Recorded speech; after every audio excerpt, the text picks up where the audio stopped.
The moment I saw him shuffle into my emergency room, dirty clothes hanging off his thin frame, I made the same mistake that would haunt me for the rest of my career. I looked at him and saw everything I'd been taught to fear on the streets of Detroit. I saw danger. I saw trouble. I saw someone who didn't belong in my sterile, orderly world. I had no idea that this man had once saved 3 soldiers' lives in Iraq, or that his own life was hanging by a thread because of my prejudices. Which country are you listening from? Tell us in the comments below. My name is Sarah Chen, and I used to think I was one of the good ones. Growing up as a second-generation Asian American in suburban Michigan, I'd worked twice as hard as my white classmates to prove I belonged. My parents, who had immigrated from Taiwan in the 1980s with nothing but hope and determination, had sacrificed everything for my future. While my classmates were partying in high school, I was studying for the SATs until 2 in the morning. While they took gap years to find themselves, I was already in nursing school at 18, determined to build a life that would make my immigrant parents burst with pride. My childhood was a constant balancing act between 2 worlds. At home, we spoke Mandarin, ate traditional foods, and followed customs that dated back generations. At school, I desperately tried to fit in with my American peers, anglicizing my name from Shuling to Sarah, packing peanut butter sandwiches instead of the dumplings my mother lovingly prepared, and pretending I didn't understand when kids made jokes about Ching-chong accents. The racism I experienced was usually subtle: the surprised looks when I spoke without an accent, the assumptions that I was good at math but couldn't be creative, the way teachers would automatically group me with the other Asian students regardless of our actual interests or abilities. I learned early that success was my shield against discrimination. If I was perfect, if I achieved more than everyone else, then no one could question whether I belonged. By 28, I had everything I thought I wanted. I was the charge nurse at Detroit General's emergency department, one of the youngest ever to hold that position. I was respected by my colleagues, trusted by doctors, and finally earning enough to help my parents with their mortgage and my younger brother's college tuition. I drove a reliable Honda Civic, lived in a safe apartment complex in Troy, Michigan, and had even started dating Marcus, a software engineer who made me laugh and never made me feel like I had to choose between honoring my heritage and embracing my American identity. Marcus was everything my parents had dreamed of for me: successful, educated, respectful, and best of all, he was also Asian American, which meant our children would understand the delicate dance of cultural identity that had defined my entire life. We'd been together for 8 months, and I was starting to imagine a future with him, one where I could finally relax into the life I'd worked so hard to build. For the first time in my life, I felt like I'd made it. I belonged somewhere. I was somebody important, someone whose opinion mattered, someone who had earned her place in American society through hard work and determination. But success, I learned, can be its own kind of blindness. When you've spent your whole life fighting to prove you're worthy of respect, it becomes easy to look down on those who haven't made it the way you have. It becomes easy to forget that dignity isn't something we earn, it's something we're born with. It was a Tuesday night in November when everything changed. Detroit General's emergency room was unusually quiet for a weeknight. Just a few routine cases and the regular crowd of patients seeking warmth and a hot meal disguised as medical emergencies. The autumn air had turned bitter cold, and we always saw an uptick in homeless individuals looking for shelter when the temperature dropped below freezing. I was catching up on paperwork, enjoying the relative calm after a hectic weekend that had seen 3 car accidents, 2 domestic violence cases, and a gang shooting that had kept us busy for hours. The fluorescent lights hummed overhead, casting their familiar harsh glow over the sterile white walls and blue linoleum floors.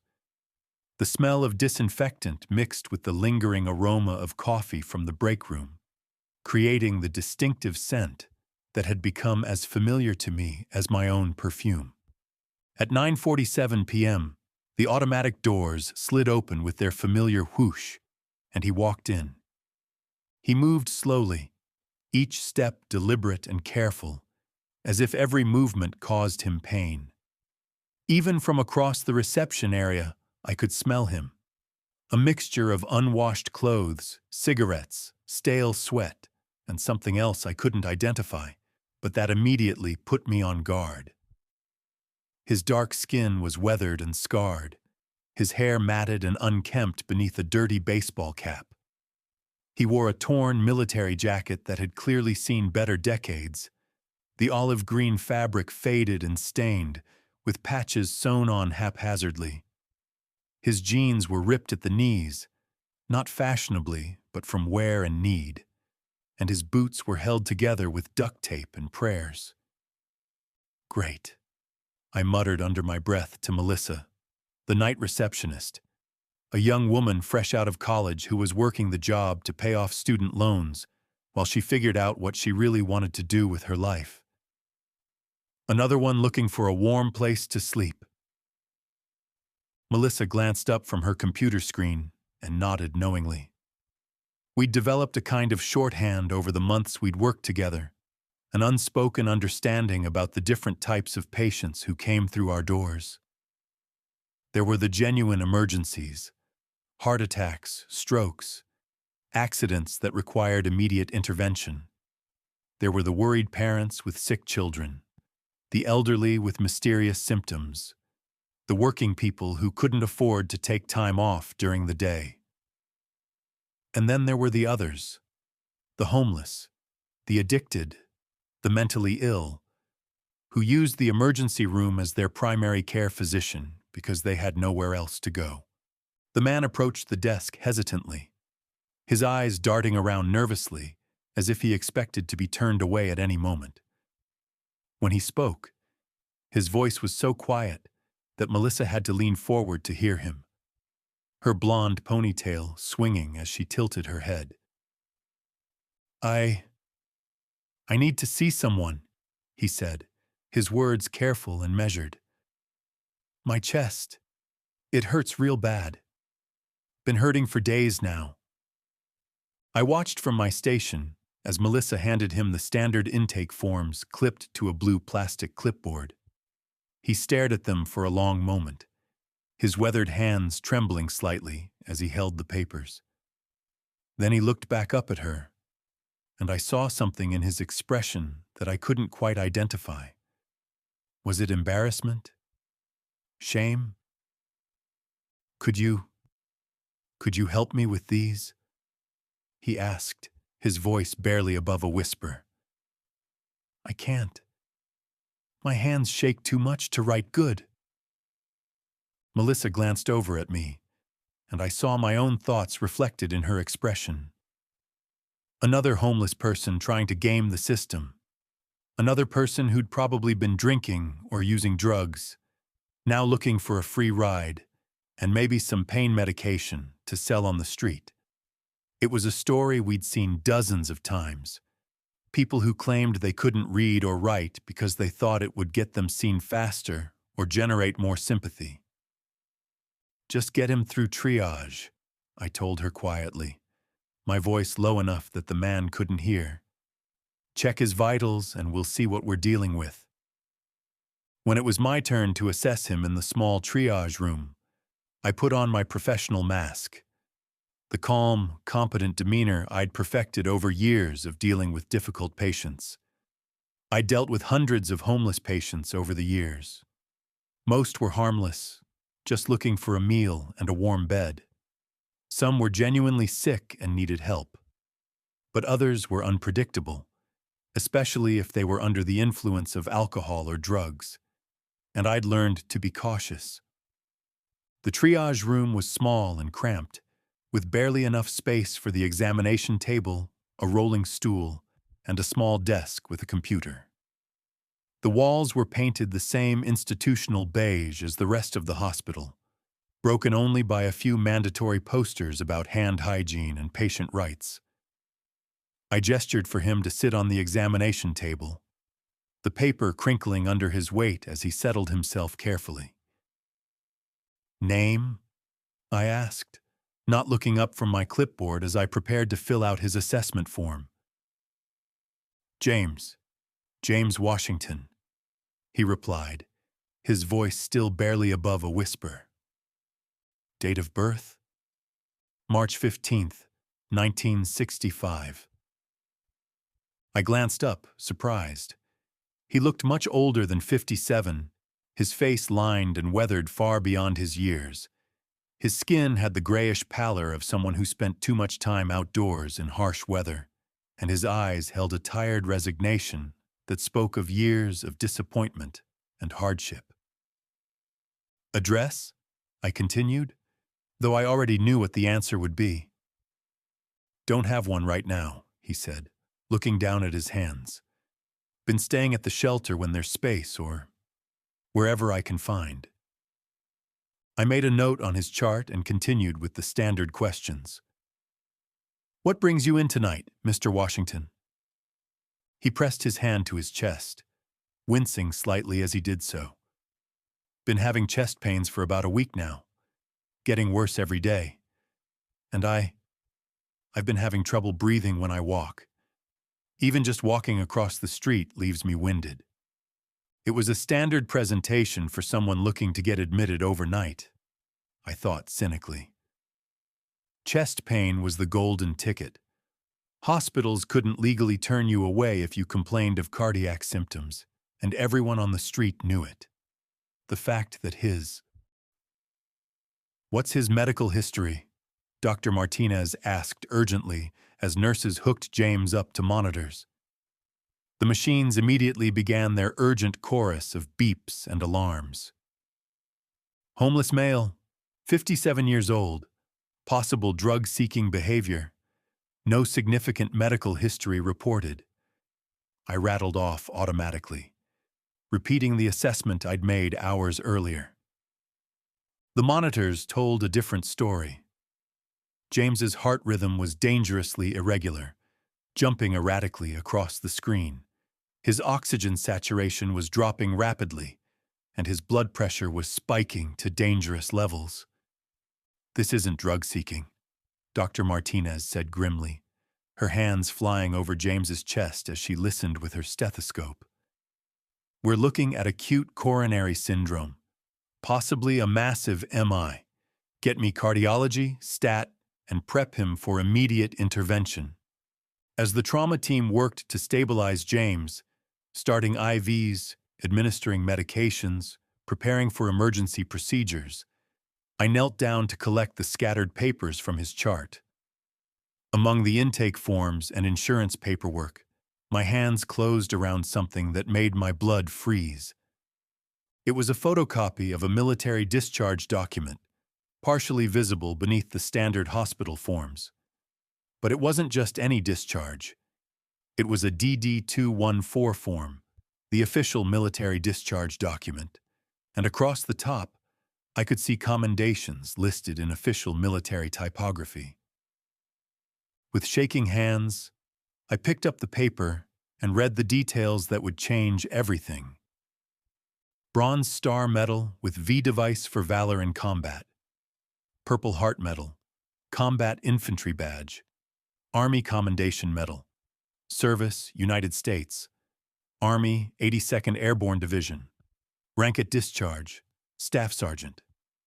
Tours of Duty, Operation Iraqi Freedom, 2003 to 2004, Operation Enduring Freedom, 2005 to 2006. Below that, in smaller text that made my chest tighten with each word, Wounded in Action, Fallujah, Iraq, November 12, 2004. Shrapnel wounds to chest and left arm resulting in 40% permanent disability rating. Recommended for continued cardiac monitoring due to proximity of shrapnel to heart. My hands began to shake as I continued reading. This man, this man I'd dismissed as just another homeless person looking for a handout, was a decorated war veteran who'd literally taken shrapnel to the chest defending our country. He wasn't some drug addict or malingerer. He was a hero who'd risked his life for people like me. But there was more. Clipped to the back of the military documents was a small newspaper clipping, yellowed with age and worn from being folded and unfolded countless times. The headline read, "Local hero returns from Iraq to start new life." Below it was a photograph that made my breath catch in my throat. It was James Washington, but a James Washington I never could have imagined. He was younger, maybe 39 or 40, standing tall and proud in his army dress uniform. The jacket was perfectly pressed, the brass buttons gleaming, the ribbons and medals displayed across his chest, telling the story of his service and sacrifice. But what struck me most was his smile. He was standing next to a beautiful Hispanic woman in a white wedding dress, her dark hair adorned with small white flowers, her face radiant with joy. Beside them stood a small girl, maybe 5 years old, wearing a pink flower girl dress and holding a bouquet that was almost as big as she was. James had his arm around both of them, and the smile on his face was genuine and transformative, full of hope, love, and the promise of a bright future. The caption read, "Staff Sergeant James Washington returns home to Detroit after his second tour in Iraq to marry his fiancée, Rosa Martinez, and adopt her daughter, Sophia." Washington was awarded the Bronze Star for his heroic actions in saving 3 fellow soldiers during an IED attack in Fallujah that left him with severe injuries. "I'm just glad to be home with my family," Washington said. "Now I can focus on building the life Rosa and I have dreamed about." I stared at the photo, trying to reconcile the proud, hopeful soldier with the broken man we were now fighting to save in Trauma Bay 2. What had happened to transform this decorated veteran into the homeless man I'd so callously dismissed? "What's his medical history?" Dr. Martinez asked urgently as nurses hooked James up to monitors. The machines immediately began their urgent chorus of beeps and alarms. "Homeless male, 57 years old, possible drug-seeking behavior, no significant medical history reported," I rattled off automatically, repeating the assessment I'd made hours earlier. The monitors told a different story. James's heart rhythm was dangerously irregular, jumping erratically across the screen. His oxygen saturation was dropping rapidly, and his blood pressure was spiking to dangerous levels. "This isn't drug-seeking," Dr. Martinez said grimly, her hands flying over James's chest as she listened with her stethoscope. "We're looking at acute coronary syndrome, possibly a massive MI. Get me cardiology, stat, and prep him for immediate intervention." As the trauma team worked to stabilize James, starting IVs, administering medications, preparing for emergency procedures, I knelt down to collect the scattered papers from his chart. Among the intake forms and insurance paperwork, my hands closed around something that made my blood freeze. It was a photocopy of a military discharge document, partially visible beneath the standard hospital forms. But it wasn't just any discharge. It was a DD-214 form, the official military discharge document, and across the top, I could see commendations listed in official military typography. With shaking hands, I picked up the paper and read the details that would change everything. Bronze Star Medal with V device for valor in combat, Purple Heart Medal, Combat Infantry Badge, Army Commendation Medal, Service United States, Army 82nd Airborne Division, rank at discharge, Staff Sergeant. Tours of Duty, Operation Iraqi Freedom, 2003 to 2004. Operation Enduring Freedom, 2005 to 2006. Below that, in smaller text that made my chest tighten with each word. Wounded in Action, Fallujah, Iraq, November 12, 2004. Shrapnel wounds to chest and left arm resulting in 40% permanent disability rating. Recommended for continued cardiac monitoring due to proximity of shrapnel to heart. My hands began to shake as I continued reading. This man I'd dismissed as just another homeless person looking for a handout, was a decorated war veteran who'd literally taken shrapnel to the chest defending our country. He wasn't some drug addict or malingerer. He was a hero who'd risked his life for people like me. But there was more. Clipped to the back of the military documents was a small newspaper clipping, yellowed with age and worn from being folded and unfolded countless times. The headline read, "Local hero returns from Iraq to start new life." Below it was a photograph that made my breath catch in my throat. It was James Washington, but a James Washington I never could have imagined. He was younger, maybe 39 or 40, standing tall and proud in his army dress uniform. The jacket was perfectly pressed, the brass buttons gleaming, the ribbons and medals displayed across his chest, telling the story of his service and sacrifice. But what struck me most was his smile. He was standing next to a beautiful Hispanic woman in a white wedding dress, her dark hair adorned with small white flowers, her face radiant with joy. Beside them stood a small girl, maybe 5 years old, wearing a pink flower girl dress and holding a bouquet that was almost as big as she was. James had his arm around both of them, and the smile on his face was genuine and transformative, full of hope, love, and the promise of a bright future.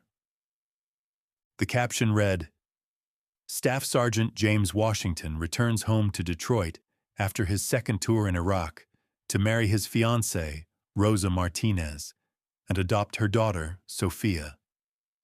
Washington was awarded the Bronze Star for his heroic actions in saving 3 fellow soldiers during an IED attack in Fallujah that left him with severe injuries. "I'm just glad to be home with my family," Washington said.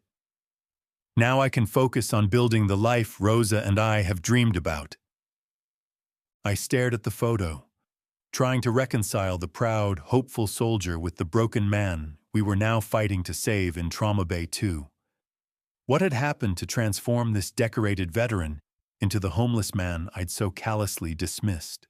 There was one more document, this one more recent and far more heartbreaking. It was a letter from the Department of Veterans Affairs, dated just 6 months ago. The official letterhead stark against the white paper. "Dear Mr. Washington, we regret to inform you that your application for emergency housing assistance has been denied due to incomplete documentation. Additionally, your request for increased disability compensation related to cardiac issues stemming from your combat injuries requires additional medical evidence that you have failed to provide within the required timeframe. Your current disability rating of 40% will remain unchanged until such evidence is submitted. Please note that failure to attend scheduled appointments or provide requested documentation may result in suspension of benefits. We appreciate your service to our country and encourage you to resubmit your application with complete documentation." The letter went on, full of bureaucratic language and impossible requirements that essentially said, "We know you're suffering. We know you served your country with honor, but we need more proof before we'll help you." "Sarah." Dr. Martinez's voice cut through my shock like a knife. "I need you over here. His rhythm is deteriorating." I stumbled to my feet, the documents clutched in my trembling hand, and rejoined the team working frantically to save James's life. But now, Everything was different. This wasn't just another patient. This was a man who'd served his country with distinction, who'd been wounded in combat defending the freedoms I took for granted, who'd fallen through the cracks of a system that was supposed to take care of its heroes. As I helped administer medications and monitored his vital signs, I found myself really looking at James Washington for the first time. The scars on his arms weren't from drug use.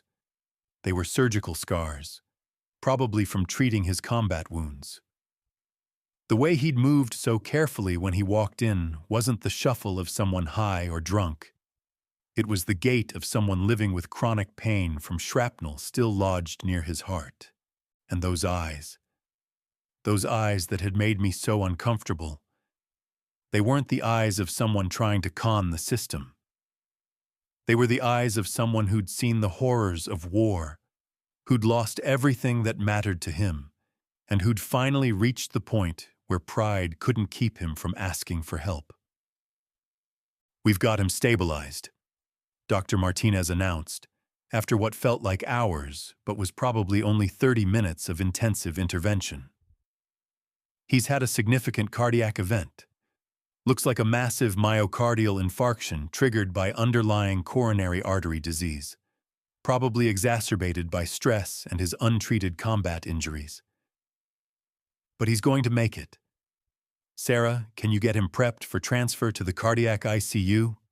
As James was wheeled up to the cardiac intensive care unit, I found myself following the gurney, unable to let go of the documents in my hand.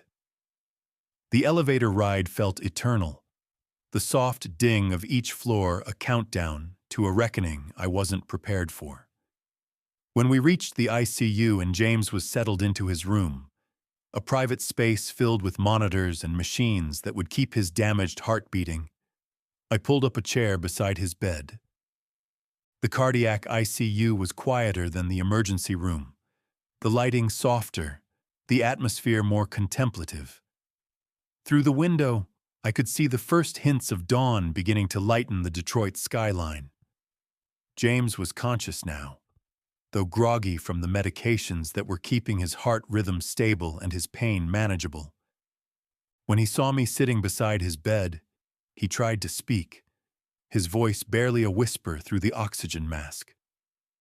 "Thank you," he managed to say, his words slightly muffled but clear enough. I know you didn't want to help someone like me." The words hit me like a physical blow, knocking the breath from my lungs and making my chest tighten with shame.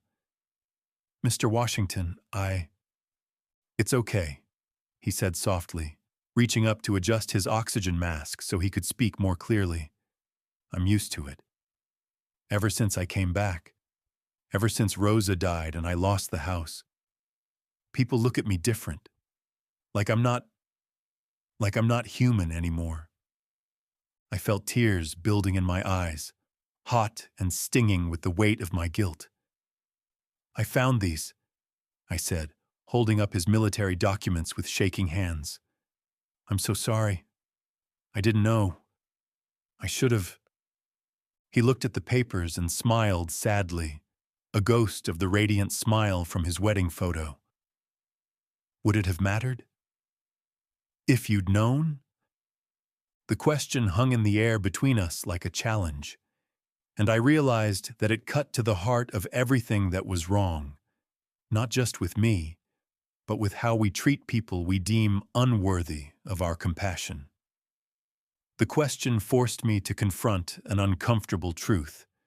I had judged him not on his individual merits or his need for help, but on his appearance and circumstances. "It should have mattered," I said finally, my voice breaking with emotion.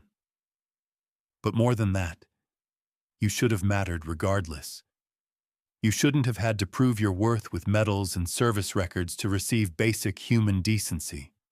Over the next few days, as James recovered from his heart attack, because that's what it had been, a massive cardiac event likely triggered by the stress of living on the streets and exacerbated by his untreated combat injuries. I learned the rest of his story. I spent my breaks sitting beside his bed, listening as he shared the details of a life that had started with such promise and descended into tragedy through a series of circumstances largely beyond his control. He'd enlisted in the Army right out of high school, driven by a desire to serve his country and to gain the skills and education that would help him build a better life. His first tour in Iraq had been difficult but manageable. He'd served with distinction, earned the respect of his fellow soldiers, and returned home to a hero's welcome and the love of his life. Rosa Martinez. Rosa had been a teacher at a local elementary school, a woman whose warmth and compassion had drawn James like a beacon. She'd already been raising her daughter Sophia from a previous relationship, but James had embraced them both as his own family. Their wedding had been small but perfect, surrounded by friends and family who believed in their future together. But James's second tour had changed everything. The IED that earned him his Bronze Star had also left him with chronic pain, PTSD that went undiagnosed for years, and a heart condition that the VA had been slow to recognize and even slower to treat. The shrapnel that remained lodged near his heart was a constant reminder of that day in Fallujah when he'd thrown himself on top of 3 younger soldiers to shield them from an explosion. "I'd do it again," he told me one afternoon as I checked his IV and adjusted his medications. Those boys, they were barely 19, 20 years old. They had their whole lives ahead of them. If my getting hurt meant they got to go home to their families, then it was worth it. When James returned from his second tour, Rosa had been patient and understanding as he struggled with nightmares, panic attacks, and chronic pain that sometimes left him unable to work for days at a time. She'd driven him to countless VA appointments, helped him fill out forms, advocated for him when the system failed to provide the care he needed. "Rosa was my anchor," James continued, his voice soft with memory. "When the nightmares got bad, when the pain was too much, when I felt like I was drowning, she kept me afloat.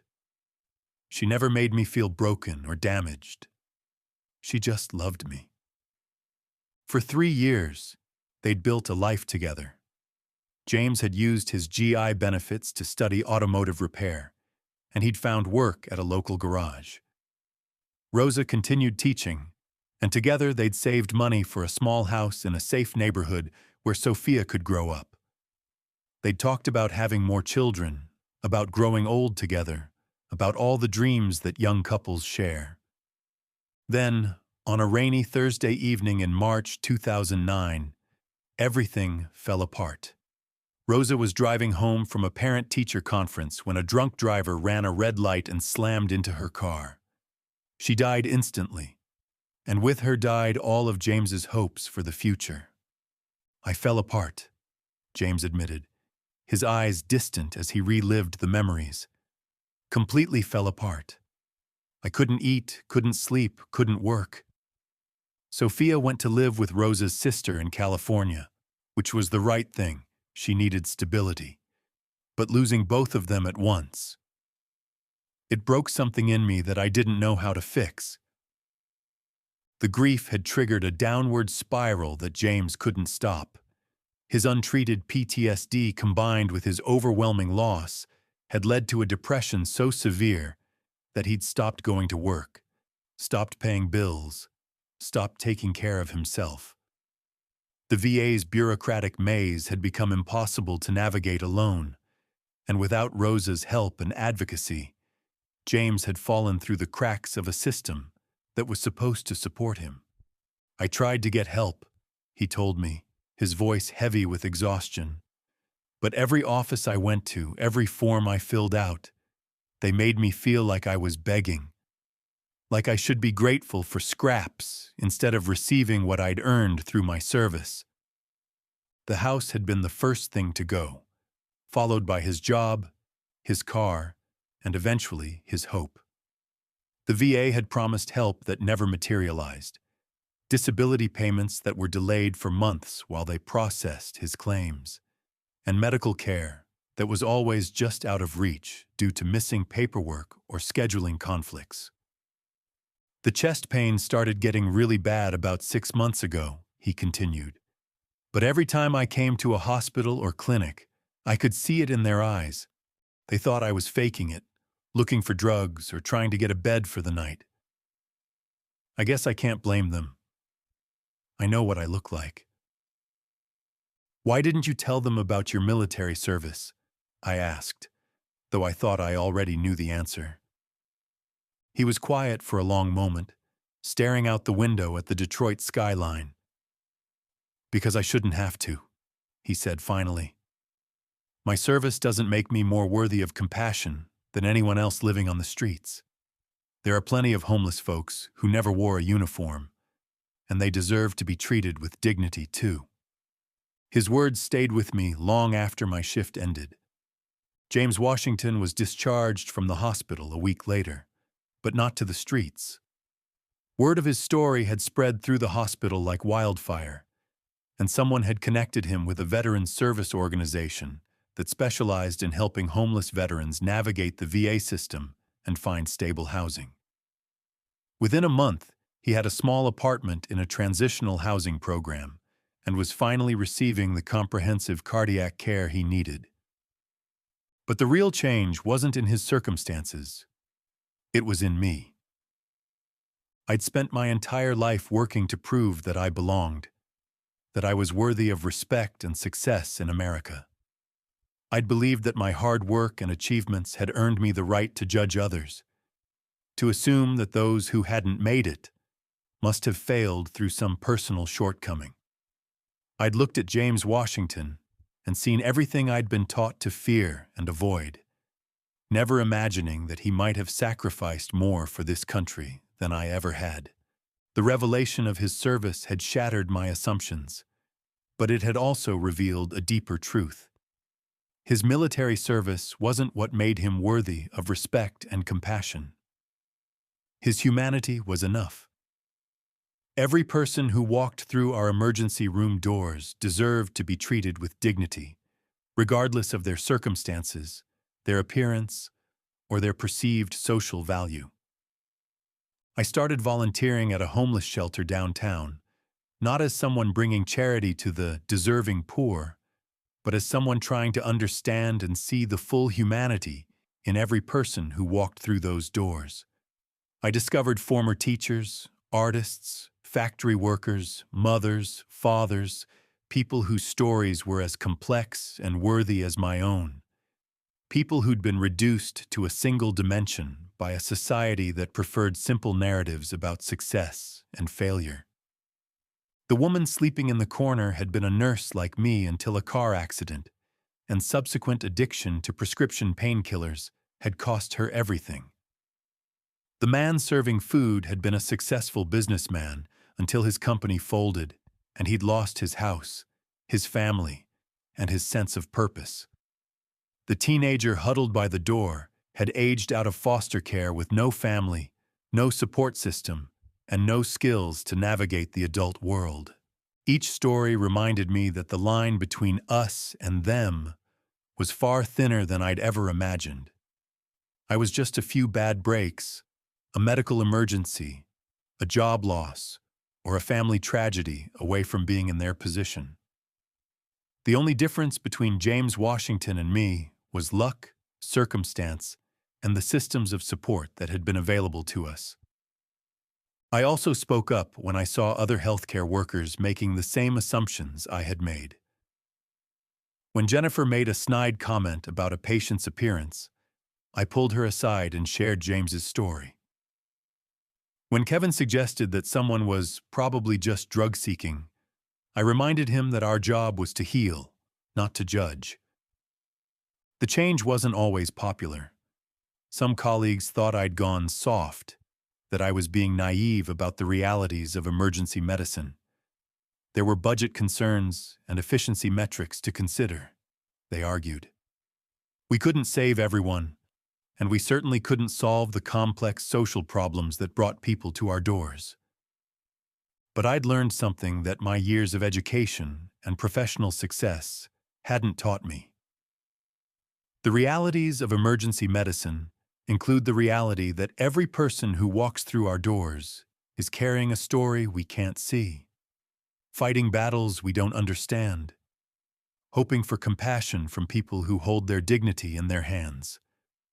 6 months later, James Washington came back to the ER, not as a patient, but as a volunteer with the Veterans Outreach Program. The transformation was remarkable. He'd gained weight, his eyes were clearer, and he carried himself with the dignity I'd failed to see that first night. He wore a simple polo shirt and khakis, clothes that fit properly, and spoke of stability and self-respect.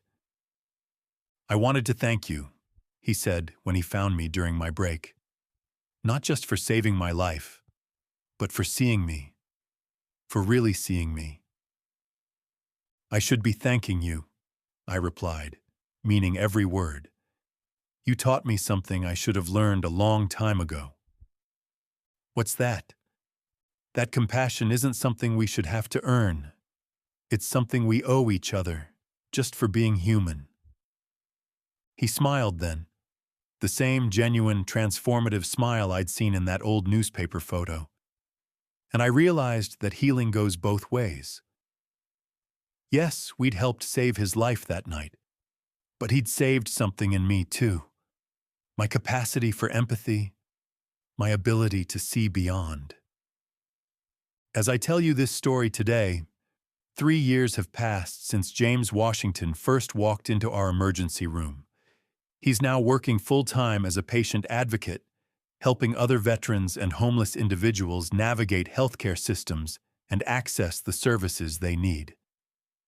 He's remarried, a wonderful woman named Patricia who volunteers at the same Veterans Center. And he's been able to reconnect with Sophia, Rosa's daughter, who's now in college studying social work. But the most important change isn't in any of our individual stories. It's in the countless patients who have received care at our hospital and never had to experience the dehumanization that was once commonplace. It's in the healthcare workers who have learned to see beyond surface appearances, to recognize the dignity inherent in every human being.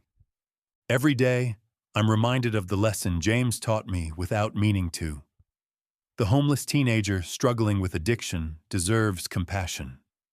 The undocumented immigrant afraid to seek care deserves respect. The elderly person with dementia who can't remember your name deserves patience. The person with mental illness who doesn't present their symptoms in neat, clinical packages deserves understanding. They all deserve it because dignity isn't earned through achievements or circumstances or appearance. Dignity is inherent to being human. Sometimes I think about the nurse I was before that November night. Competent, successful, proud of my achievements, but blind to my own prejudices. I think about all the James Washingtons I had failed to see over the years, all the opportunities for compassion I had missed because I was too busy categorizing people based on my own limited perspective. I can't change those missed opportunities, but I can make sure they don't happen again. Every patient who walks through our doors now is seen, really seen, as a complete human being deserving of respect, care, and dignity. The work of seeing each other's full humanity isn't just the responsibility of healthcare workers. It's something we all must do, in every interaction, every day. Because you never know when the person you're quickest to dismiss might be carrying invisible scars from serving your country, or working multiple jobs to feed their children, or grieving a loss so profound it's broken them temporarily. You never know when the person you judge by their appearance might be the one who teaches you the most important lesson of your life. James Washington taught me that they judged him by his circumstances, but he showed me, the content of his character. And in doing so, he didn't just save his own life that night. He saved mine too, and the lives of countless others who would benefit from the compassion he helped me learn to give. In a world that often teaches us to look away from suffering, to protect ourselves by creating distance from those who struggle, James Washington reminded me that our humanity is not diminished by extending compassion. It's enhanced by it.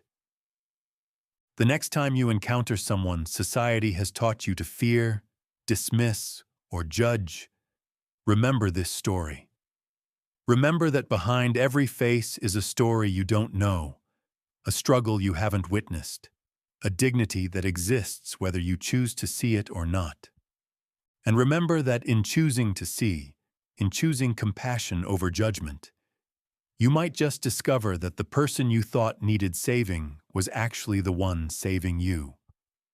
Because in the end, we are all more than the worst thing that's ever happened to us, more than our lowest moment, more than the assumptions others place on us. We are all worthy of love, respect, and basic human dignity, not because of what we've achieved or how we look, but simply because we exist. That's the lesson James Washington taught me, and it's a lesson I carry with me every single day.